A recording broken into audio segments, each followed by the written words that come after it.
CBI হোক আর যাই হোক, সহযোগিতা ছাড়া এখানকার সরকারের পুলিশের তারা সত্য তথ্যে পৌঁছতে পারবে না।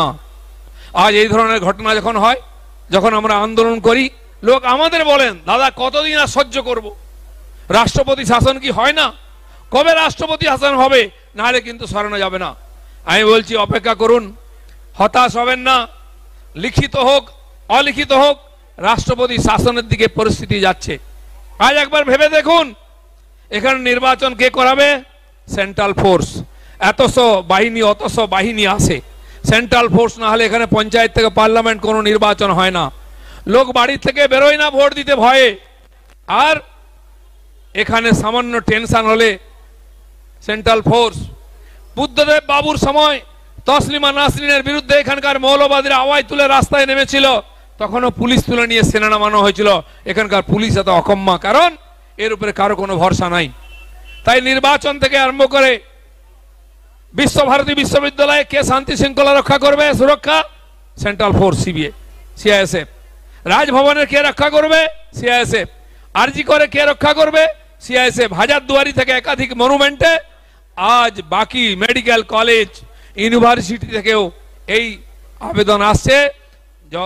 যাদবপুর ইউনিভার্সিটি থেকে আরম্ভ করে মেডিকেল কলেজ সবাই দাবি করবে এখানে সেন্ট্রাল ফোর্স চাই, তা নাহলে ওখানকার শিক্ষক, ছাত্র, রোগী, ডাক্তার কেউ সুরক্ষিত থাকবে না। তাহলে এই পুলিশ আছে কেন? এই প্রশাসন আছে কেন? এত ট্যাক্স দিচ্ছি কেন আমরা? মমতা ব্যানার্জি কেন পুলিশ মন্ত্রী হয়ে আছেন? আজকে রিজাইন করুন, যদি মান সম্মান বেঁচে থাকে। করবেন না বন্ধুগণ। আর এখানকার পুলিশ প্রশাসনকে বাদ দিয়ে সেন্ট্রাল ফোর্স নিয়ে আসা হোক।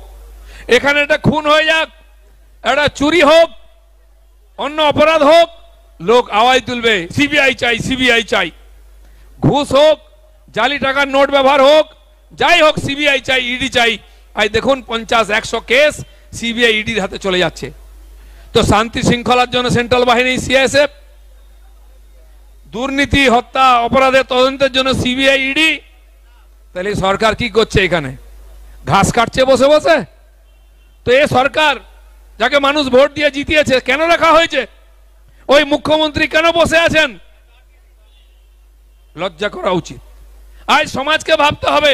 আমরা তাই বলছি, শান্তি শৃঙ্খলা যদি রাখবে সেন্ট্রাল ফোর্স, তদন্ত করবে সেন্ট্রাল এজেন্সি, তাহলে সেন্ট্রাল গভর্নমেন্ট কেন সরকারটা চালবে না? যদি জম্মু কাশ্মীরে হতে পারে শান্তির মধ্যেও রাষ্ট্রপতি শাসন, পশ্চিম বাংলায় তো আজকে শিক্ষা নাই, স্বাস্থ্য নাই, খেলাধুলো নাই, চিকিৎসা নাই, আইন শৃঙ্খলা নাই, একটা পরীক্ষা শান্তিতে হয় না, সেখানে কোশ্চেন ফাঁস হয়ে যায়। কিসের জন্যই সরকার? কার জন্যই সরকার? শ্মশান জেগে বসে আছে। আজকেই গলা ধাক্কা দিয়ে বার করা হোক, নালে এদের চক্ষু লজ্জাও নাই, লাজ লজ্জার মাথা খেয়েছে, কোনোদিন ছেড়ে যাবে না। হয় বাংলাদেশের পরিস্থিতি হবে, তখন রাজ্য নয় দেশ ছেড়ে যেতে হবে। এখানে জল দানা পানি পাওয়া যাবে না। সেই পরিস্থিতি না আসুক, এই গণতান্ত্রিক দেশে সংবিধান অনুযায়ী দেশ পরিচালিত হোক। সেই পরিস্থিতি তৈরি করার জন্য, বাংলার মানুষের মান সম্মান সুরক্ষার জন্য এখানেও রাষ্ট্রপতি শাসন চাই। বন্ধুগণ, যে পরিস্থিতি এগোচ্ছে, অন্য দেশ হলে আজকে আগুন জ্বলতো, পুড়িয়ে দিত নবান্নকে, কালীঘাটে লোক ধাওয়া বলতো। কিন্তু ভারতবর্ষ তথা পশ্চিমবাংলার মানুষ গণতন্ত্রপ্রেমী মানুষ। এই দেশ সংবিধানের আধারে চলে। আমরা জনগতভাবে গণতান্ত্রিক, ধর্মনিরপেক্ষ। আমরা কখনো নিয়মের বাইরে যাই না, গণতন্ত্রের আধারে থেকে শান্তিপূর্ণ আন্দোলন করি। সেটাই পশ্চিমবাংলায় হচ্ছে।